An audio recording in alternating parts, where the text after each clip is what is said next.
Well, the farmers of Iowa, the manufacturers of Iowa recognize that here's a country that's opening up. It's still growing. It is maturing at a very fast rate. Leaders from the United States and China are encouraging increased positive interaction and exchange between their two nations. As President Hu Jintao explains, there's much to gain through this type of cooperation. Both China and the United States are countries of significant influence in the world.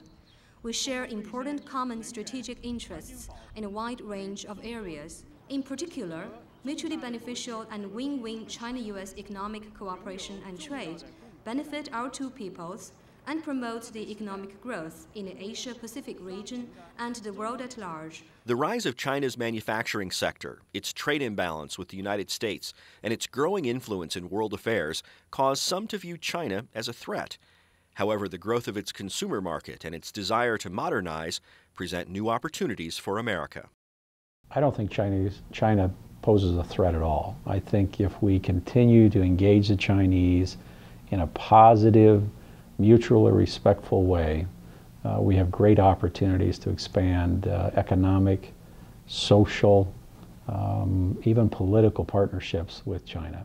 And the sooner we as Americans accept the fact that we benefit more from international and free trade than probably any country in the world, the sooner we can hopefully change this dialogue about taking our jobs and those kinds of things. We have to prepare our workforce for the new realities. What I've found in my years of experience there, that the people in China are not that much different from us. You know, they're hardworking people. They want to get ahead. They want to have a better life for their children than they had growing up. They want to advance. They are going to continue to buy the products that we come to take as being part of normal everyday life. And I think that you will see continued sales growth once you figure out how to enter that market. We're engaging one of the largest potential markets, one of the most populous countries in the world, and if we do things right, we maintain a presence there and continue that, then I think it should have some good benefits for Iowa and the people of Iowa. China's global influence is indeed growing. As a result, many believe it must take on a new, more responsible role on the global stage.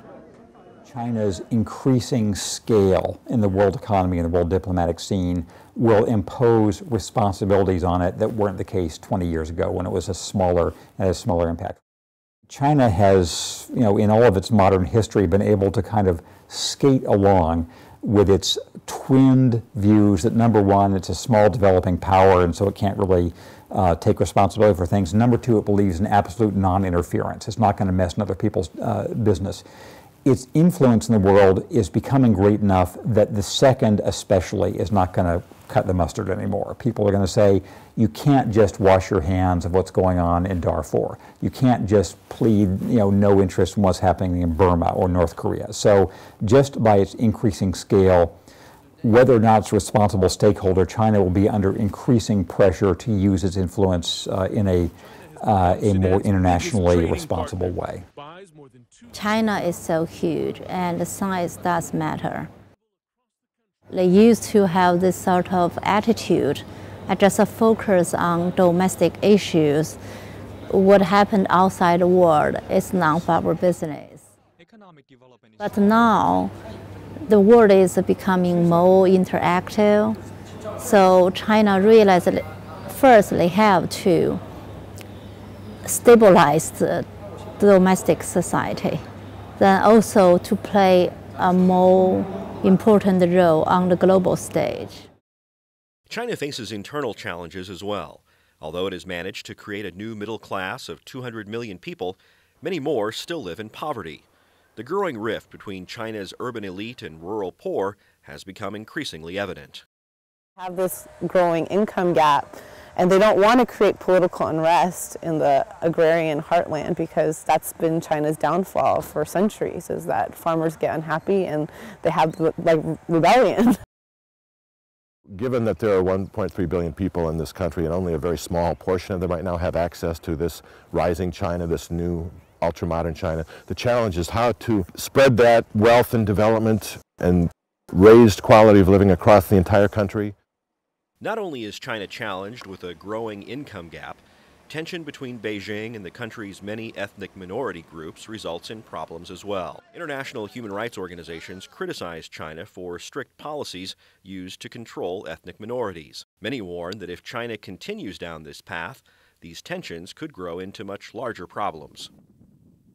This is Xinjiang, China's vast northwestern frontier, where the landscape is as distinct as its minority Muslim population, the Uyghurs. It seems more a part of Central Asia than mainland China. It's a land rich in resources and ripe for exploitation. Like neighboring Tibet, its people face similar problems: religious restrictions, forced abortions, imprisonment, and execution. Yet the plight of China's Uyghur population is underreported and largely ignored in the West. They practice a moderate interpretation of Islam. They're without a prominent leader or the romantic allure that draws so much attention to Tibet. The Chinese government explains its heavy hand by labeling Uyghurs as separatists and, after September 11th, as terrorists. Visit Xinjiang's cities, Kashgar, Urumqi, Turpan, and you find a different story.